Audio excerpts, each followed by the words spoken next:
이 시간 증거될 하나님의 말씀은 요한복음 6장 22절에서 35절 말씀입니다.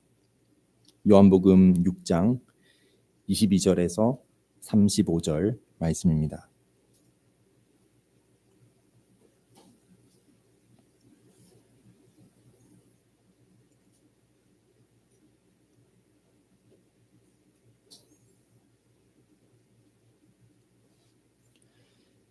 이튿날 바다 건너편에 서 있던 무리가 배 한 척 외에 다른 배가 거기에 없는 것과 또 어제 예수께서 제자들과 함께 그 배에 오르지 아니하시고 제자들만 가는 것을 보았더니, 그러나 디베라에서 배들이 주께서 축사하신 후 여럿이 떡 먹던 그곳에 가까이 왔더라.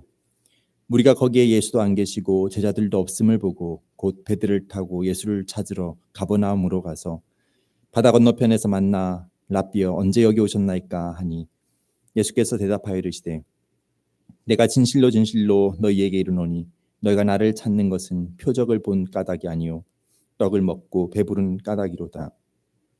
썩을 양식을 위하여 일하지 말고 영생하도록 있는 양식을 위하여 하라. 이 양식은 인자가 너희에게 주리니 인자는 아버지 하나님께서 인치신 자니라. 그들이 묻되 우리가 어떻게 하여야 하나님의 일을 하오리까? 예수께서 대답하여 이르시되 하나님께서 보내신 이를 믿는 것이 하나님의 일이니라 하시니, 그들이 묻되 그러면 우리가 보고 당신을 믿도록 행하시는 표적이 무엇이니까? 하시는 일이 무엇이니까? 기록된 바 하늘에서 그들에게 떡을 주어 먹게 하였다 함과 같이 우리 조상들은 광야에서 만나를 먹었나이다. 예수께서 이르시되 내가 진실로 진실로 너희에게 이르노니 모세가 너희에게 하늘로부터 떡을 준 것이 아니라 내 아버지께서 너희에게 하늘로부터 참떡을 주시나니, 하나님의 떡은 하늘에서 내려 세상에 생명을 주는 것이니라. 그들이 이르되 주여 이 떡을 항상 우리에게 주소서. 예수께서 이르시되 나는 생명의 떡이니 내게 오는 자는 결코 줄이지 아니할 터이요 나를 믿는 자는 영원히 목마르지 아니하리라.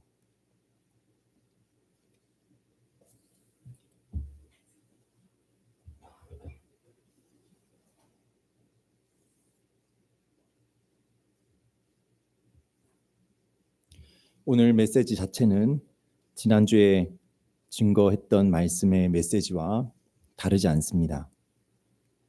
그래도 오늘은 본문을 통해서 그 내용을 보도록 하겠습니다. 본문의 22절부터 25절까지 사람들이 예수님을 찾으러 가서 예수님을 만나게 된 어떤 상황이 설명이 되어 있습니다. 이 부분에 있어서 그냥 읽으면 좀 혼동이 있을 수 있기 때문에 조금만 설명을 덧붙입니다. 22절 말씀대로 예수님께서 제자들과 함께 떡을 떼셨던 그 장소에는 제자들의 배 한 척밖에 없었습니다. 제자들은 그 배를 타고 먼저 가버나움으로 출발을 했지요. 그리고 예수님께서는 한밤중에, 배가 없는 상황입니다. 배가 없는 상황에서 한밤중에 이제 바다 위를 걸으셔서 제자들을 만나셨습니다. 사람들은 이제 이 상황을 본 것이죠. 예수님께서 바다 위로 건너신 것은 보지 못했지만 배 한 척만 있었고 제자들이 그 배를 타고 먼저 떠나간 것을 본 것입니다. 그러니까 당연히 다른 배가 없으니까 예수님께서 육로로 행하시거나 아니면 거기 계속 남아 계실 거라고 생각을 하면서 그곳에 계속 진을 치고 있었던 것 같습니다. 하지만 이제 다음 날이 되어서 예수님이 그곳에 없는 것을 어느 정도 눈치를 챈 사람들은 이제 가버나움이라는 곳에 가게 되는데요. 이때 이제 23절 말씀이 괄호 속에 이렇게 부연 설명처럼 이렇게 포함이 되어 있는데, 이 구절의 이제 뜻은 그것입니다. 디베랴라고 하는 곳은 이 오병이어 사건이 있었던 그 반대편 땅입니다. 그래서 그 반대편 땅으로부터 이제 어떤 사람들이 배를 타고 어떤 목적인지는 정확하지 않지만 어쨌든 오병이어가 일어난 그 현장까지 오게 된 것입니다. 그 상황을 여기 설명을 한 것이고, 그러고 나서 24절 말씀에 이제 이 배가 왔으니까 예수님을 찾던 사람들이 그 배를 타고 예수님이 어디 계신가 하여서 예수님께서 주로 활동하시던 가버나움 쪽으로 이동을 하게 되는 것입니다. 그리고 이제 거기에서 예수님을 만나면서 여기 언제 오셨습니까? 언제 오셨습니까? 라고 표현을 하지만은 여기 어떻게 오셨습니까? 이런 의미도 여기 다 포함이 되어 있는 것이죠. 배도 없는 상태에서 어떻게 이렇게 우리보다 먼저 여기 와 계십니까? 그러면서 예수님과 이 사람들의 대화가 진행이 됩니다. 사람들은 예수님을 나름 열심히 찾고 따르는 마음으로 이렇게 쫓아왔는데요. 이들에 대해 예수님께서 처음 하시는 말씀은 부정적인 말씀이셨습니다. 요한복음 앞부분에서 이미 예수님께서 사람들의 마음에 있는 생각을 아신다라고 하였습니다. 예수님께서는 이 사람들이 자신을 따르는 그 일이 그들 마음 생각 가운데 어떠한 동기로 어떠한 목적으로 행하는 것인지를 이미 알고 계시다는 것이죠. 그래서 예수님께서는 그들이 참된 믿음으로 예수님을 따르지 않는 것을 직접 가리켜 지적하여 말씀하셨습니다. 너희가 나를 찾는 것은 표적을 본 까닭이 아니요 떡을 먹고 배부른 까닭이로다. 표적이라고 하는 것은 그 단어 자체가 기적이라는 단어가 아니라고 하였습니다. 표적이라는 단어 자체는 표지판, 사인이라는 그런 단어입니다. 예수님께서 치유의 기적을 행하시고 오병이어의 사건을 행하시고 그러한 기적들을 행하셨는데 이러한 기적들을 행한 것은 그 기적 자체의 목적이 아니라 그 기적을 통하여서 무언가를 가리키기 위함이었다라고 하는 것입니다. 예수님께서 이러한 기적들을 통하여서 가리키셨던 것은 바로 예수님 자신이셨습니다. 예수님 그분이 누구시냐? 그분이 누구시냐 하는 것을 이러한 기적들을 통해서 보여주고 계시는 것입니다. 예수님이 누구시며 예수님께서 이루시는 그 하나님 나라가 어떠한 성격의 나라이며 그것이 그들의 백성 가운데 어떻게 기대되고 장차 나타나게 될 것인지 첫 번째로 예수님 누구시냐 하는 것을 가리키는 기적들인 것입니다.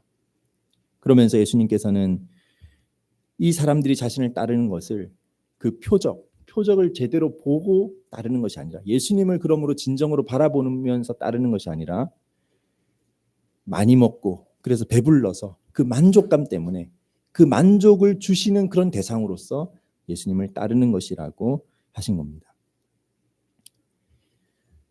떡으로 대표되어 있습니다마는 이것은 사람들이 자신의 육적인 만족을 위하여서 예수님을 따른다는 것을 가리킵니다.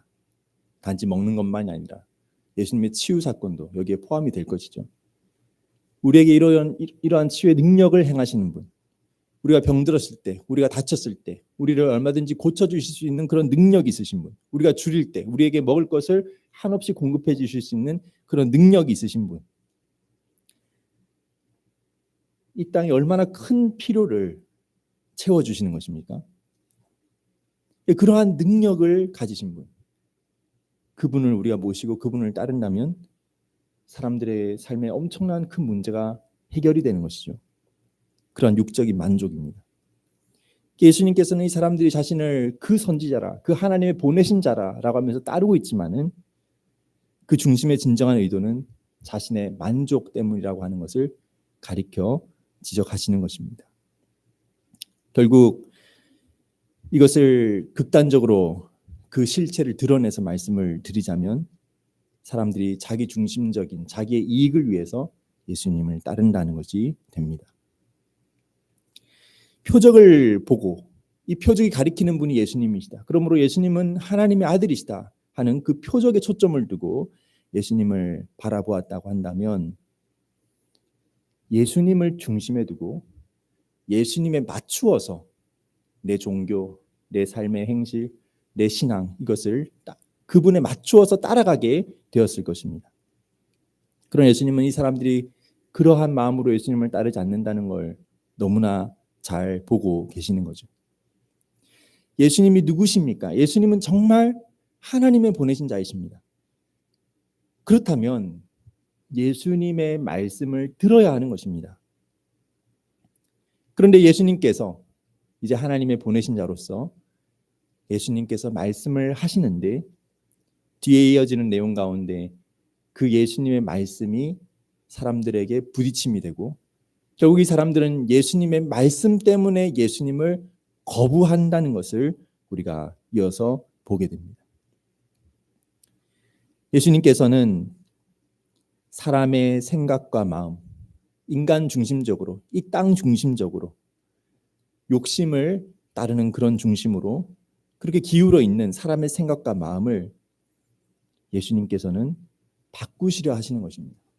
거기에 맞서셔서 죄로 인하여서 부패하여 있는 그 어두움 가운데 있는 사람의 생각과 마음을 바꾸셔서 하나님을 중심으로, 예수님을 중심으로, 진리를 중심으로 새롭게 하려고 하시는 것입니다. 결국 예수님의 이 말씀, 예수님의 존재 자체는 우리의 중심을 계속해서 건드리고 고치는, 바꾸는 어떤 그런 씨름으로 나타나게 됩니다. 우리가 죄가 없다고 한다면 예수님의 모든 말씀에, 모든 그 하나님 나라를 증언하는 말씀에 아멘하고 따르겠습니다마는 우리에게는 부패한 본성이 뿌리 깊이 자리 잡고 있습니다. 이 부패한 본성, 나를 중심으로 생각하고 나를 중심으로 판단하고 나의 욕심을 채우려고 하고 나의 만족을 채우려고 하는 나의 중심성, 이것으로 인하여서 예수님 그분 자신이 계속해서 우리 본성에는 걸림이 되는 것입니다. 예수님께서는 그것을 건드리십니다. 그 정면으로 그것을 드러내시고 그것과 다른 하나님 나라를 우리에게 드러내십니다. 이때 사람이 만약 자신의 육적인 만족, 나의 이익, 땅의 관점을 계속해서 고집한다면, 그걸 절대 바꿀 수 없다는 입장에 굳게 선다면 결국에는 예수님의 말씀을 거부하고 예수님을 거부하는 그런 방향으로 나아갈 수밖에 없게 됩니다. 그러니까 신앙생활을 하는 과정 가운데에서도 신앙생활을 하면 할수록 만약 교회 공동체에서 또 성도들 간의 교제 가운데 하나님의 진리가 드러나는 그런 말씀과 그런 교제, 그런 예배가 이루어진다면 그게 자기 중심적이고 이 세상 중심적인 사람들에게는 계속해서 걸림이 되겠죠.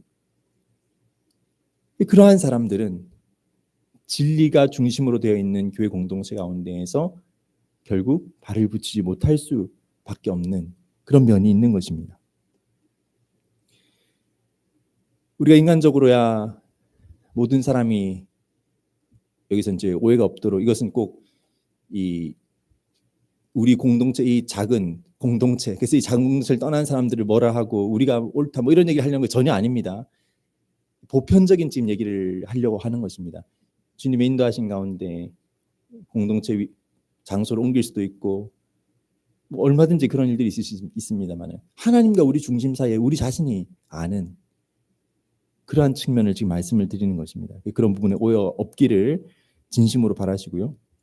뭐 우리 교회 공동체 어떤 측면들을 염두에 두지 마시고 하나님과 나와의 관계 거기에만 초점을 맞추시면 됩니다.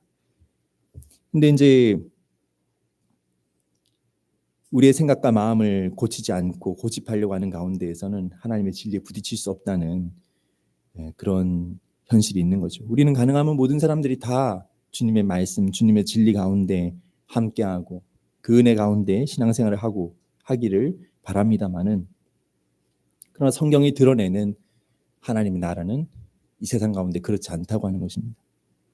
예수님께서는 자신을 따르는 자와 자신을 따르는 것 같으나 따르지 않는 자들을 분별하여 보시고 계시고 어떤 부분에서 사람들이 예수님을 거부하기도 하시지만 예수님께서도 진실로 자신을 따르지 않는 자들을 거부하시는 그런 일을 행하기도 하시는 것입니다.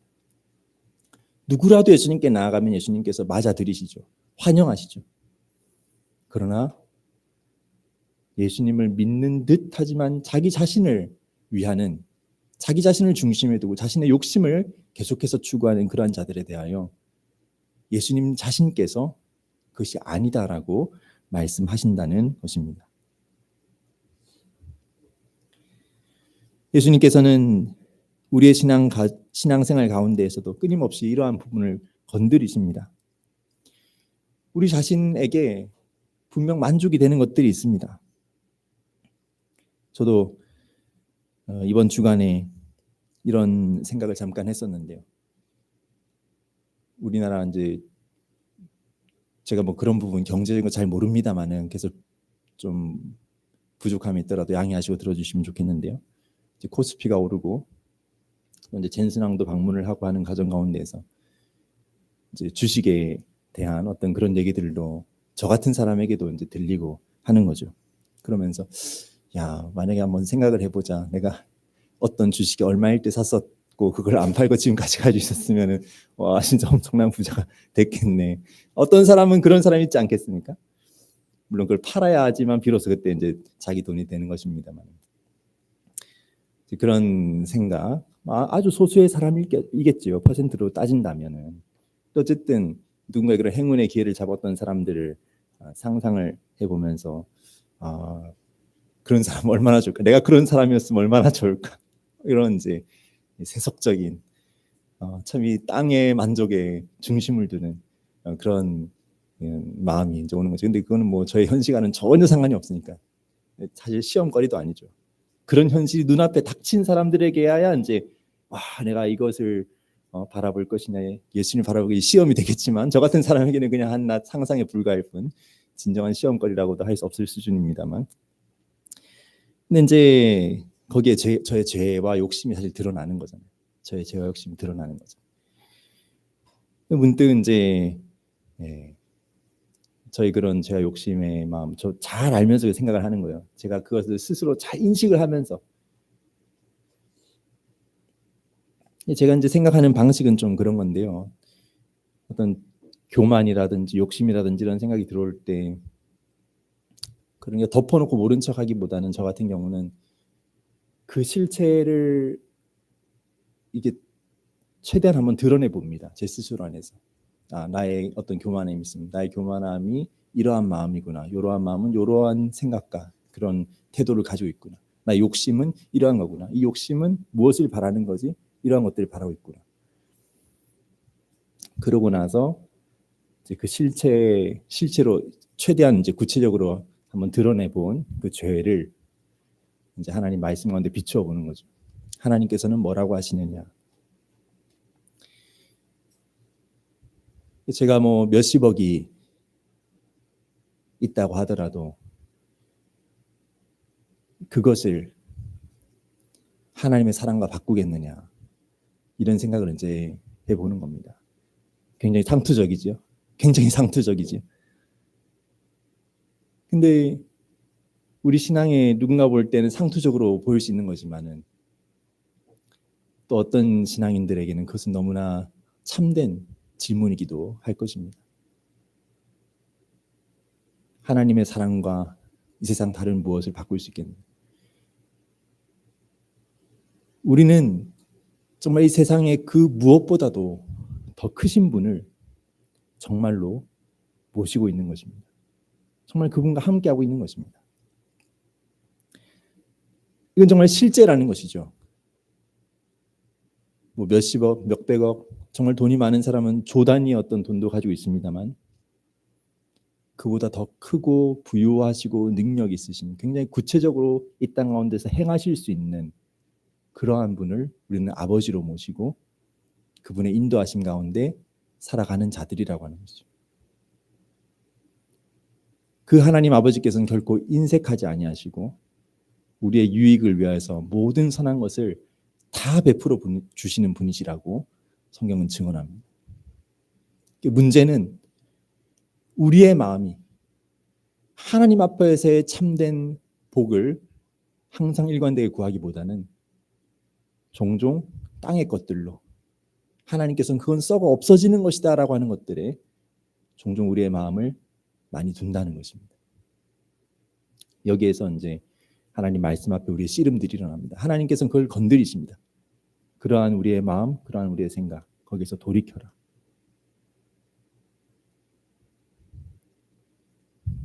사실은 이번 한 주간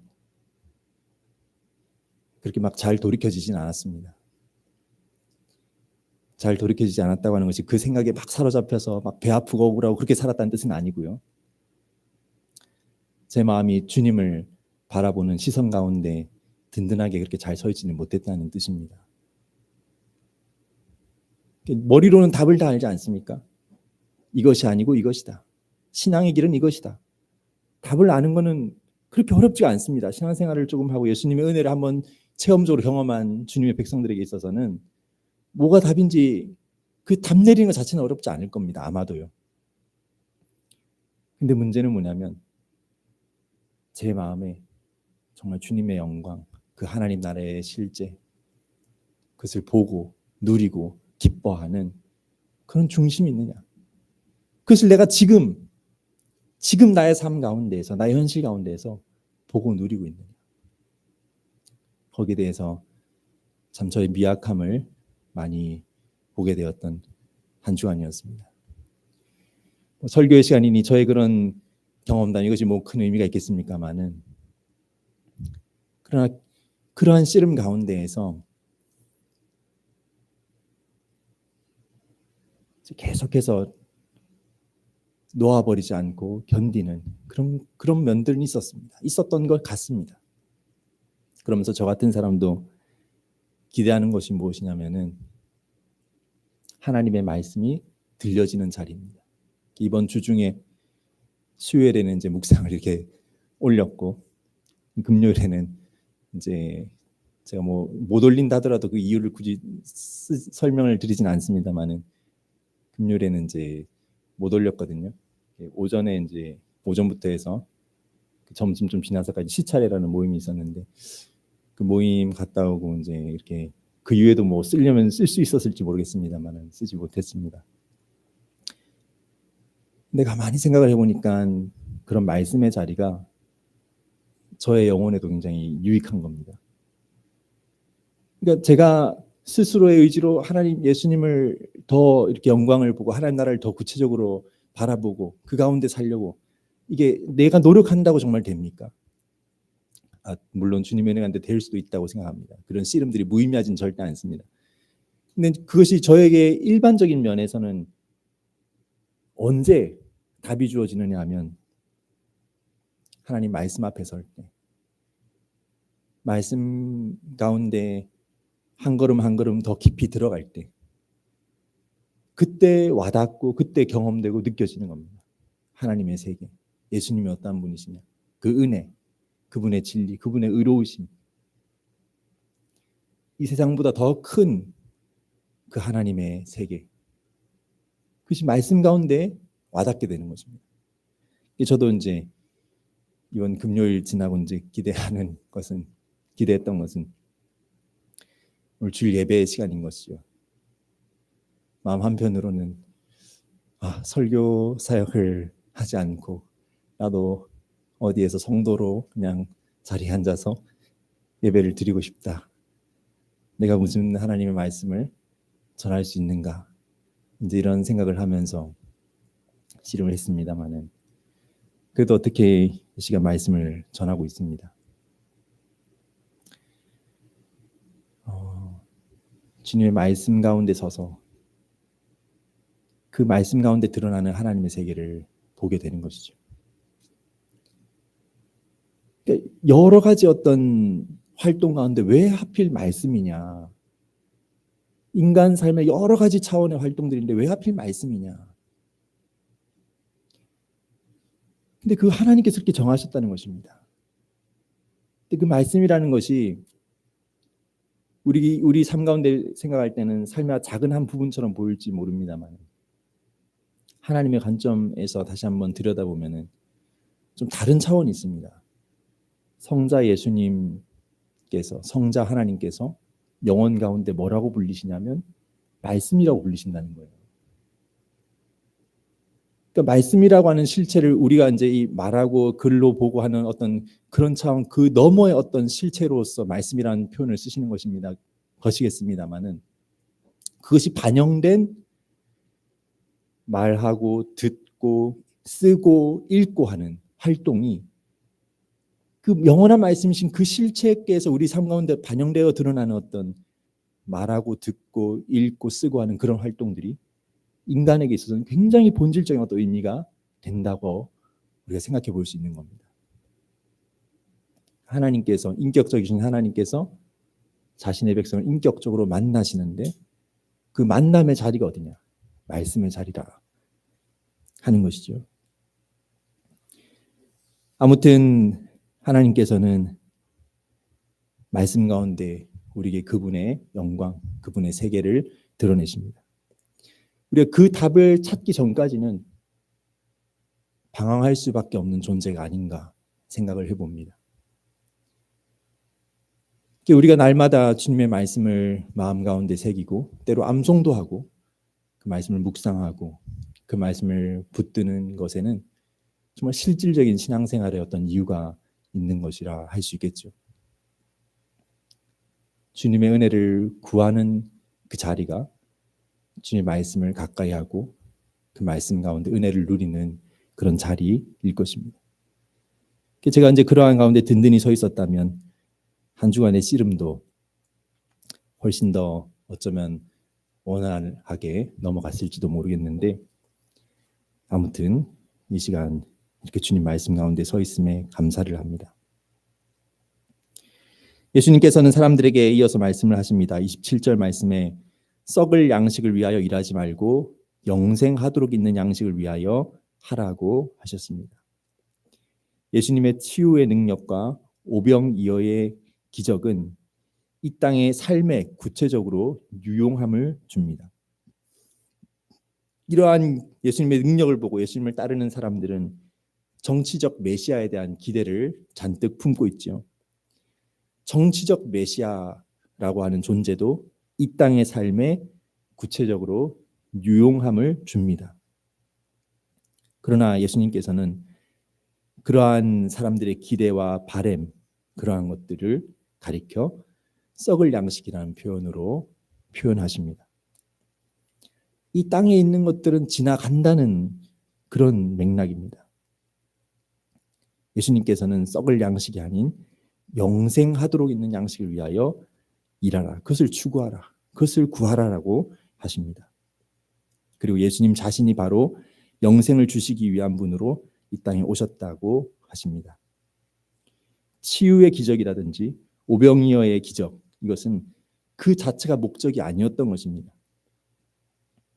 썩을 양식을 위하는 것, 이 땅의 유한한 삶을 위하는 것, 그것이 병고침이요, 그것이 더 먹을 것을 풍성하게 하는 그러한 기적에 해당될 것입니다.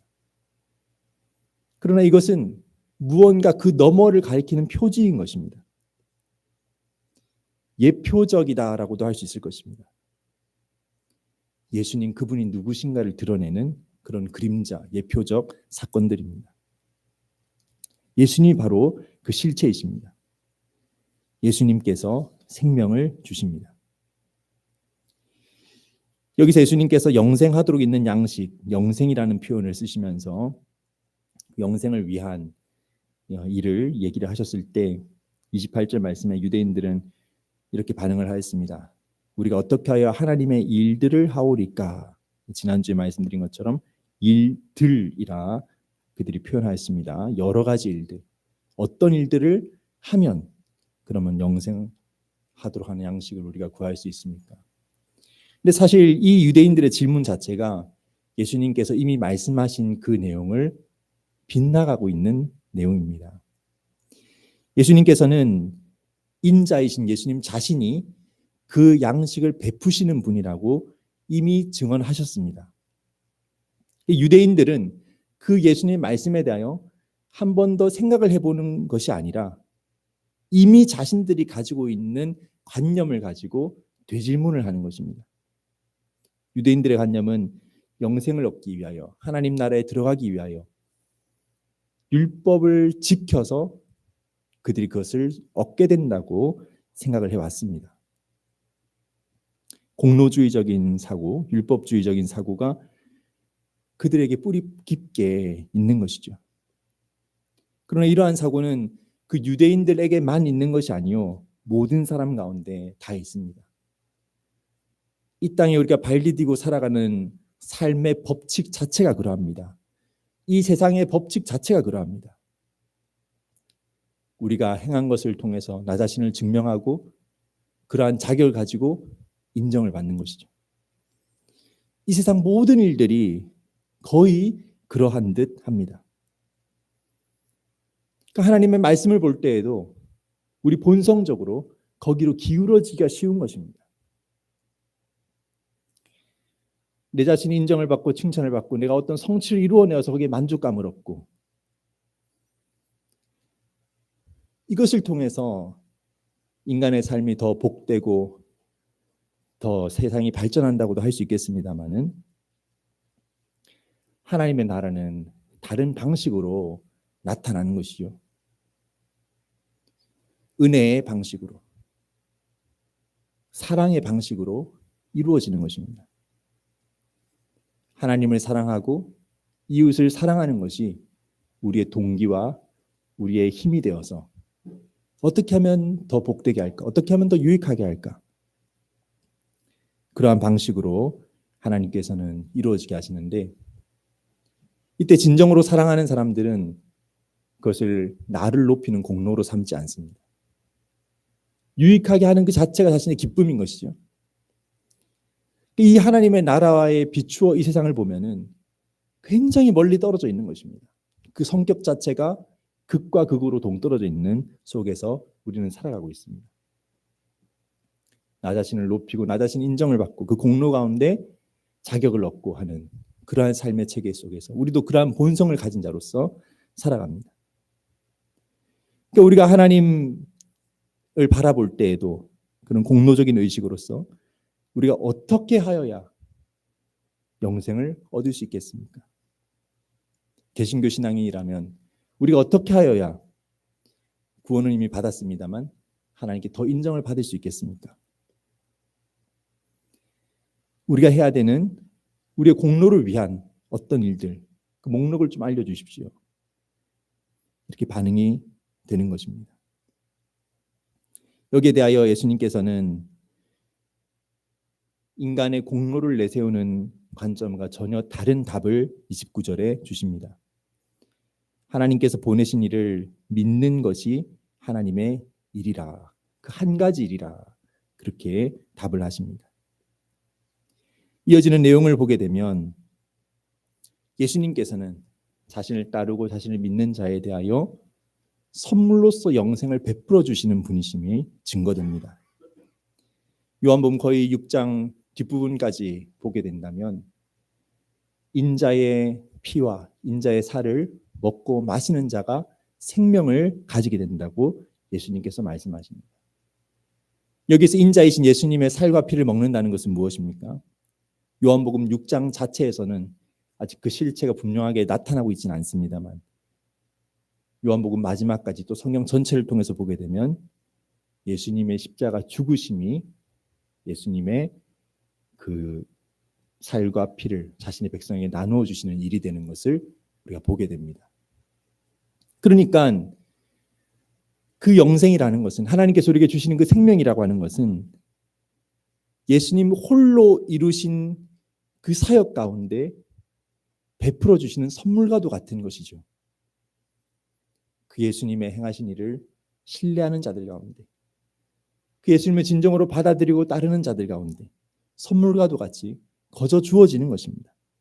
그 예수님의 구원의 은혜를 믿으라고 하시는 것입니다. 하나님의 보내신 자 예수님께서 임마누엘로서 우리 곁에 함께 하시는 것을 받아들이라고 하는 것입니다. 예수님을 통해서 다른 어떤 목적을 이루는 것이 아니라 예수님 그분 자신이 우리에게 목적 그 자체가 된다는 것을 받아들이라고 하는 것입니다. 인간의 궁극적 목적은 무엇입니까? 우리를 지으신 창조주 하나님 앞에 서는 것입니다. 그분의 자녀로 서며 그분의 복된 다스림 안에서 살아가는 것입니다. 근데 그 목적 자체이신 예수님이 지금 오신 것입니다. 예수님과 함께하는 것, 예수님을 바라보는 것, 예수님 안에서 그분의 사랑과 은혜를 누리는 것, 그 자체가 궁극적 목적 그것입니다. 그 대상이 되신 예수님께서 와 계십니다. 그러므로 예수님께서는 사람들에게 다른 어떤 요구가 아니라 예수님 자신을 따르고 예수님 자신을 믿으라고 예수님 자신의 말씀을 들으라고 그렇게 가르치십니다. 그 예수님을 믿는 것이 하나님의 일로서 영생을 누리는 그 참된 양식이라 하신 것이죠. 오늘날 우리에게도 여전히 이 진리가 교훈이 됩니다.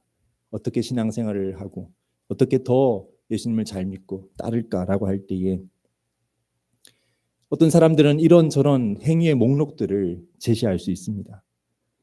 우리가 더 도덕적으로 이 세상이 보는 그런 덕스러움의 관점에서 더 나은 어떤 사람이 되느냐에 대한 이런저런 목록들을 제시할 수 있습니다.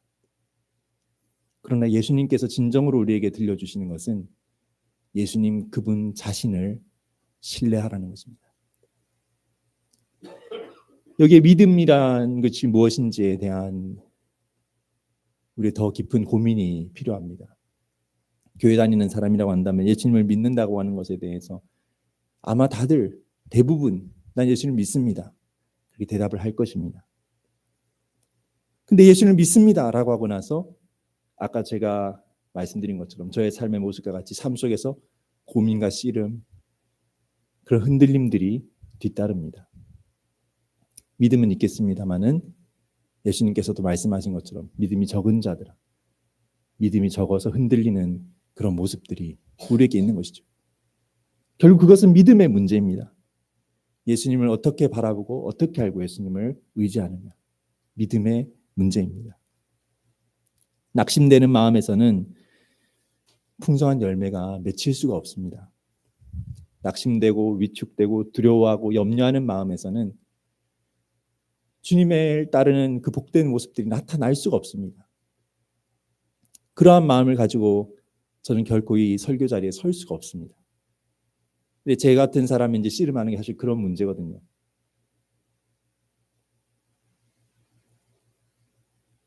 네, 말로 꺼내기가 힘듭니다만 제 마음속에는 그런 씨름들이 있는 것입니다. 못하겠다. 다 내려놓고 싶다. 제가 이런 표현을 드린 것이 혹시 성도님들께 마음에 누가 된다면 제가 정말 죄송스럽게 생각합니다만 진실하기 위해서 지금 표현하는 것입니다. 그런 가운데 제가 이 머물러 있다는 뜻이 아닙니다. 그런 씨름들 가운데 설교자들 가운데 이제 이런 표현을 강단에서 하시는 분을 제가 보지를 못했는데요. 아마도 믿음의 말씀을 선포하시기 위해서 다른 선교자들은 이런 마음을 극복하신 가운데 소망의 말과 믿음의 말들만 선포하시는 것 같아요. 제가 볼 때는 그래요. 그래서 이런 표현을 하는 것 자체가 하나님 앞에서는 합당하지 않을 것이다. 왜냐하면 이거는 믿음에서 나온 마음들이 아니니까요. 근데 이제 저는 그것을 씨름하면서 주님의 은혜로 나갔다는 것을 말씀드리고 싶어서 지금 이런 표현을 하는 것입니다. 그런 씨름들이 있습니다만 이 사람의 기질 따라 좀 다를 수 있겠죠. 어떤 사람은 자신감이 좀 넘칠 수 있겠지만 어떤 사람은 좀 위축되는 성향이 더 있을 수 있는데 저는 그런 씨름을 하는 것입니다. 근데 믿음으로 주님을 바라봅니다. 제가 마지막까지 오늘 설교 사역 가운데에서 마음의 씨름을 했던 것 한 가지는 하나님께서 복을 베풀어 주실 거야.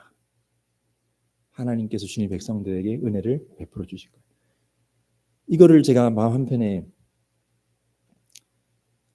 인정하는 것이 씨름이었습니다.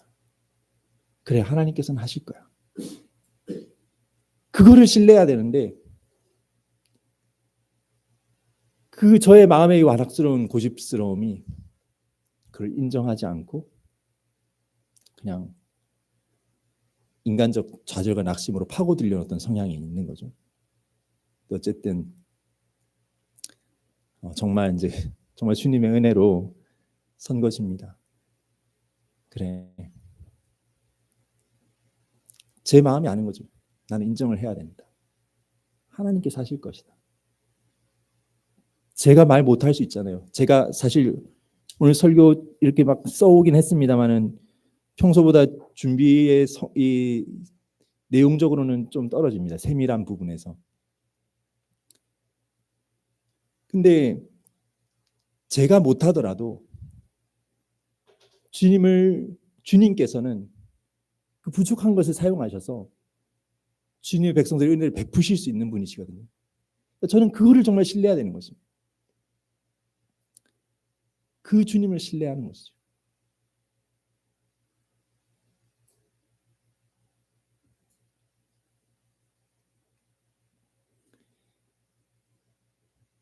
우리의 삶 가운데 다른 사람을 보면서 시기 질투의 마음들이 일어나곤 할 수 있습니다.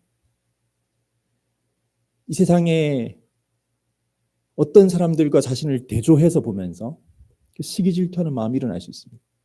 근데 이제 명분은 신앙이에요. 어떤 사람들을 시기 질투하고 싫어하는데 나는 하나님을 향한 믿음으로 난 바른 길을 가는 자니까. 이건 참 꼴사나운 모습입니다. 왜 그렇게 됩니까? 예수님을 믿는다고 하는데 왜 그런 반응이 나타납니까?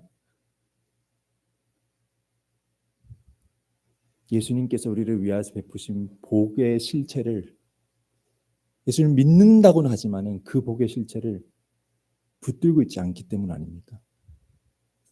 우리는 엄청난 것을 받았습니다. 아까 뭐 몇억, 몇십억, 몇 조 비교할 수 없는 엄청난 것을 받았습니다. 정말 어마어마한 것을 받은 자들입니다. 근데 예수님을 믿는다고는 하는데 예수님이 누구신지, 예수님께서 무엇을 우리에게 주셨는지는 받아들이지 않고 있는 마음일 수 있다는 겁니다. 그걸 정말 받아들이면 세상의 다른 어떤 것들을 보면서 시기질투할 이유가 없습니다. 우리 얼마나 다른 사람들을 복 빌어주기를 원하는 사람들입니까? 정말 복되기를 우리는 바라는 사람들이지 않습니까? 우리 어떤 사람들이 병약하고 이 세상에서 힘들게 살기를 바라는 사람들입니까? 우리는 그런 사람들이 아닙니다. 우리는 정말 다른 사람들이 좋은 환경, 건강하게, 좋은 집에서 복되게 잘 살기를 바라는 사람들입니다.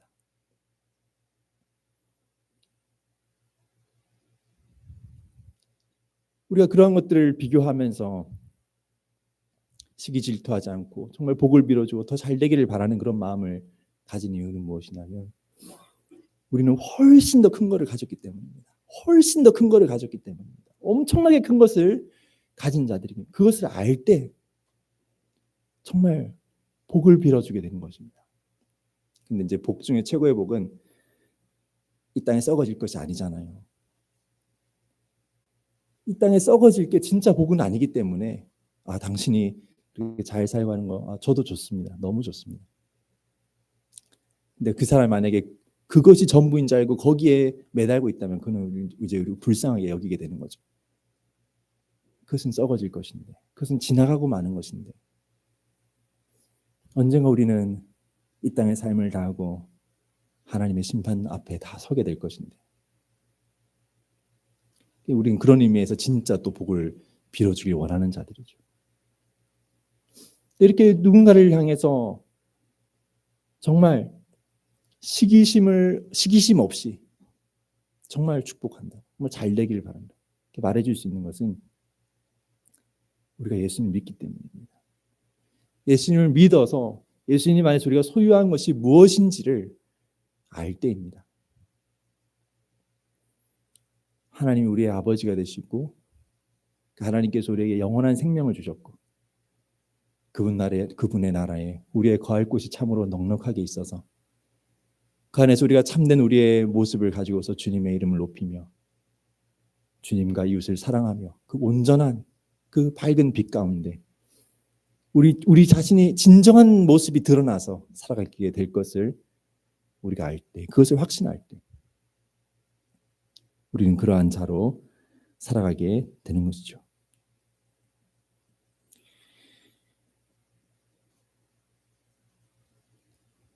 예수님께서 예수님 자신을 믿어야 한다고 그렇게 말씀해 가실 때 30절에 사람들은 예수님에게 표적을 구하게 됩니다. 치유와 또 오병이어의 표적으로 충분하지 않았던 것일까요? 아니 그것으로도 이미 예수님이 하나님으로부터 보냄받은 자라는 충분한 증거가 되고 있는데 사람들 왜 그것으로 만족하지 못하는 것일까요? 왜 다른 표적을 구하는 것일까요? 31절에 보면 모세가 광야에서 만나를 내리게 한 것처럼 그러한 수준의 표적을 예수님에게 왜 추가로 요구를 하는 것일까요? 이것은 이미 이 사람들이 마음으로부터 예수님을 거부하고 있다는 것을 드러내는 것이라 하겠습니다. 예수님의 능력은 바라지만 예수님이 전하시는 말씀에는 이미 거슬리고 있는 것입니다. 이 사람들은 그들의 종교적 명분에 있어서는 영생이 중요하다라고 잘 알고 있습니다. 그러나 실제로 이들이 추구하고 있는 것, 예수님이 드러내신 바 그들의 부끄러움이 되는 그 마음속에 간절히 바라는 것은 이 땅에서 잘 사는 것입니다. 먹을 양식이 부족하지 않고 그들의 나라가 이 세상 국가적으로 독립하고 더 강해지고, 그래서 더 이상 주변 나라 국가들이 자신들을 멸시하지 않고 자신들이 군림하는 위치에 서서 지배적으로 살아가게 되는 것. 병든 자면 다 고침을 받아서 다 건강하고 그렇게 이 땅에서 잘 사는 것. 그것을 그들은 바랍니다. 근데 예수님께서는 이 땅에 썩을 양식을 위하여 일하지 말라고 하시잖아요. 그것이 거슬리는 것입니다. 그리고 예수님께서는 그것이 아니라 영생하는 양식을 위하여 일하라고 하시잖아요. 사실 유대인들의 기복적인 그런 신앙관에서 땅의 양식과 영생은 서로 대비되는 것이 아닙니다.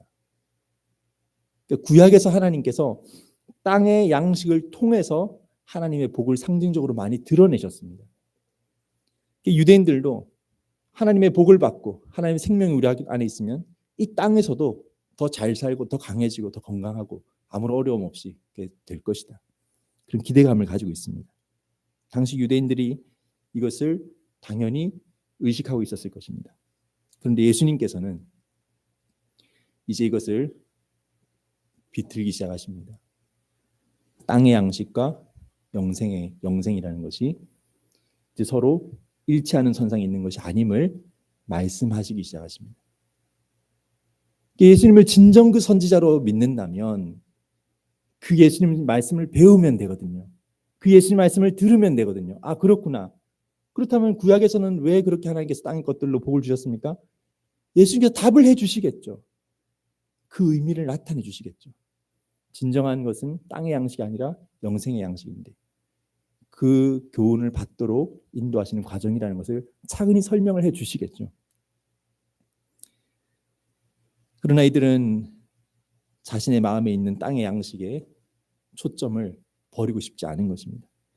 예수님 말씀은 이제 이 단번에 거부하지 못하고 오병이어와 같은 기적을 행하시는 분을 거부하지는 못하고 예수님의 말씀에 부딪힘을 느끼면서 예수님에게 이제 요구를 하는 것인데, 당장 불가능해 보이는 하늘에서 만나가 내리는 그런 표적을, 그 수준의 어떤 표적을 예수님에게 요청을 하는 것입니다. 예수님께서는 뭐 그런 이적 자체가 불가능한 분은 전혀 아니십니다. 그러나 예수님께서는 이미 마음에서부터 예수님의 말씀과 예수님 자신을 거리껴 하는 그러한 자들을 위하여 더 무엇을 베푸시는 그런 일은 행하지 않으시는 것이죠. 이미 사람들의 마음에는 불신하는 마음이 있습니다. 오늘 말씀 이어지는 36절에서 예수님 구체적으로 지적을 하시죠. 너희는 나를 보고도 믿지 아니하는도다. 이미 사람들은 예수님을 거슬려 하고 있습니다. 예수님을 멀리서 바라볼 때, 오병이어 기적을 행하시는 분으로 바라볼 때는 기대감이 컸지만 그분께 한 걸음 더 가까이 다가와서 말씀을 듣기 시작하자 거슬립니다. 예수님께서는 그러한 사람들에게 더 큰 압도적인 이적을 보여주시는 방식으로 그들의 마음을 굴복시킬 뜻이 전혀 없으십니다.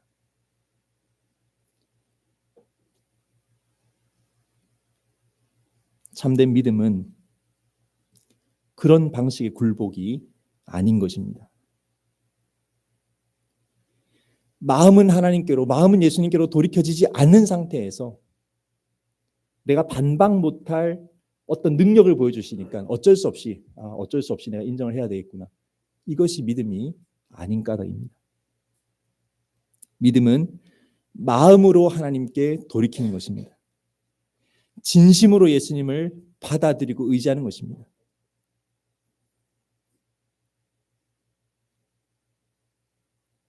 예수님께서는 그런 믿음으로 자신을 따르는 자들에 대하여서 더 크고 놀라운 것들을 보여주십니다. 이미 앞에서 본 제자들의 경험이 바로 그것이죠. 오병이어의 경험을 한 이후에 물 위로 걸어오시며 그분님께서 배에 타시자마자 바람과 바다가 잠잠해지는 그런 이적을 예수님께서는 가까이 제자들에게 보여주십니다. 그러나 불신의 마음으로 예수님을 재어보는 사람들에게는 예수님께서 그것을 숨기십니다. 예수님은 그 마음 중심으로 진실이 하나님을 바라보고 예수님을 의지하는 자들을 찾으시는 것입니다. 예수님은 억지로 신앙을 붙들어 매지 않으십니다. 억지로 종교 생활 자리에 앉히려고 예수님은 억지로 그것을 행하지 않으십니다. 우리가 자녀를 양육하면서 자녀들이 다 진실한 신앙인으로 주님을 예배하는 자가 되기를 바라겠습니다마는 삶의 어느 시간이 되면 그 아이들 한 명 한 명이 진정으로 스스로의 고백으로 주님을 고백하고 진실한 믿음을 가진 자로서 예배 공간에 있는 자가 되도록 그들에게 자유로운 선택을 넘겨줘야 됩니다. 그 불안과 두려움으로 자녀들을 억지로 끌어서 종교적인 자리에 채우도록 그렇게 하지 않습니다. 우리는 어린 가정에서 우리에게 책임을 주어진 가정에서는 성실히 가르치고 훈육도 하고 무엇이 하나님의 뜻인지 알려주고 복음이 무엇인지 그 은혜가 무엇인지 가르치려고 노력을 합니다. 그럼 우리는 그 아이들에게 말합니다. 네가 이것을 너의 신앙으로 진실하게 믿기를 바란다. 우리는 이것을 너에게 강요할 수 없다. 언젠가 너는 이 말씀 앞에 너 스스로 서야 될 것이다. 다른 어떤 사람도 우리는 억지로 신앙생활에 붙들어 맬 수가 없습니다. 억지로 붙들어 매면 어떻게 됩니까? 외식하는 자를 늘리는 결과밖에 안 됩니다. 우리는 복음과 하나님의 뜻을 최대한 잘 우리의 삶을 동반해서 증거하려고 애를 씁니다마는 신앙은 억지로 되는 것이 아닌 것입니다.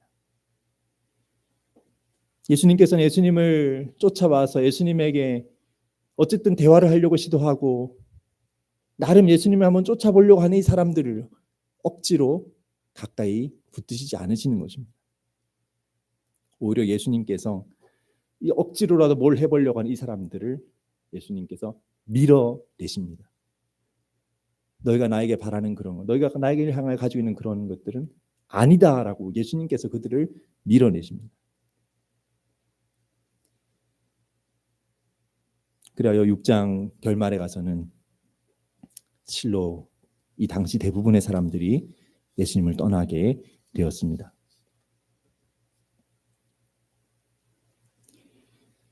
세상을 향한 관점을 가진 채로 나의 만족을 내 삶의 여전히 가장 핵심의 중심에 둔 채로 억지로 예수님을 따르는 것은 신앙이 아닙니다. 주님께서는 정말 우리에게 선택을 하라고 하십니다. 세상을 나의 목적으로 두고 내 욕심, 내 만족을 본질적으로 추구하느냐 아니면 그것과 씨름하면서 그것이 우리가 완전히 버릴 수는 없습니다. 이 땅을 사는 동안에 끊임없이 그 시험이 있을 거예요. 우리 삶 가운데요. 그러나 그것이 아니다라는 것을 인식하고 씨름하면서 하나님 나라를 끊임없이 추구하여 나아가느냐. 둘 중에 하나라고 하는 것입니다. 32절에서 사람들이 하는 말을 가만히 보면은 모세라는 인물의 위대성에 초점을 맞추는 그러한 뉘앙스를 느낄 수 있습니다. 그러나 예수님의 답은 모세가 아니라고 하십니다.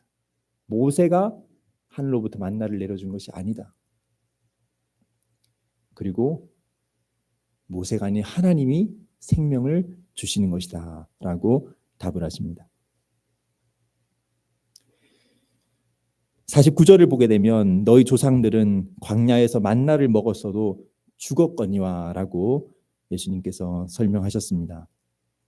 그러니까 만나는 진정한 본질은 아니었던 것이죠. 정말 놀라운 이적이요. 하나님의 돌보심, 하나님의 은혜를 드러내는 큰 표적이긴 하였지만은 만나 자체가 본질은 아니었습니다. 구약 이스라엘 때에도 만나 자체가 핵심은 아니었습니다. 그 너머에 그러한 은혜와 그러한 돌보심의 손길을 베푸시는 하나님을 바라보고 의지하는 것, 그것이 본질이었습니다. 예수님께서도 지금 같은 의미를 계속해서 드러내십니다. 사람들은 예수님에게 만나 수준의 이적을 요구합니다마는 이미 예수님께서는 그것이 본질이 아닌 걸 너무나 잘 알고 계시는데요.